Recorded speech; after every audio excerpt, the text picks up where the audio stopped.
How do we do, folks? Your boom. Mark's 1205 numbers after the name. Games beating a little Dragon Ball adventure right here on the Game Boy Advance. Y'all already know how we be is doing. Hopefully that's the title of the game. I remember there's so many Dragon Ball games out there. This is one I had my eye on when I was a kid, so I'll just give you a little bit of backstory with me with Dragon Ball. I weirdly first watched it, not weirdly, but I first watched it when I was in Spain. It would kind of come on like Saturday morning, like cartoon kind of stuff time there. And I was like, whoa, what is this? That was pre it being like stateside yet. Like they were like all in the future. So I watched, I can't fully remember now, but like definitely the whole like Frieza saga situation way before it came out here kind of thing.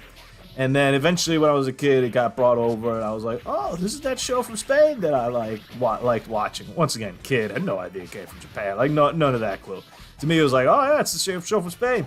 And I watched it, it was fine. I'm not, the craziest like Dragon Ball fan by any means, but it's a solid show. And I don't do, I'm sure I mentioned before, I don't do too much cartoons and stuff like that.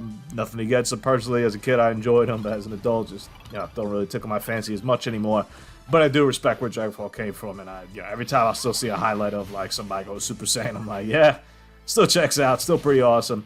So I was always interested in playing some of the games. Obviously, poor growing up, didn't have enough money, never was gonna go spend for any of these. But now that I've acquired some, cashola, we got this Dragon Ball game on the Game Boy Advance to try out. Really interesting mix, this one, because it's got, as you saw at the beginning, almost a fighting game kind of element where there's certain areas where it's just like, hey, 1v1, like, let's see what you got kind of thing. And then it's got beat 'em up sections, and it kind of mixes in between those. It's got a whole storyline that you can follow.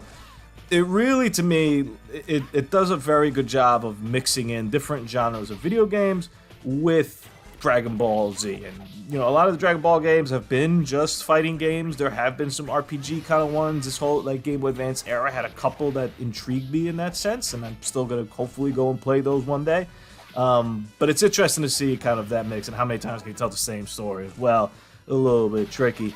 But yeah, to have the fighting game kind of element, to have the power-up kind of stuff, to have, this is a classic beat-em-up section, right, where you got to the end of the stage. Like, you'd see this in, like, the Ninja Turtle games on NES. You got to the end of the stage, it's like, yo, in order to get through here, here's, like, 20 enemies you got to fight and whatnot. So it's a cool combination. Graphically, one's great. I thought it ran very smooth on the Game Boy Advance, especially, like, you got to think about kind of the limitations of that system, what you're able to do here.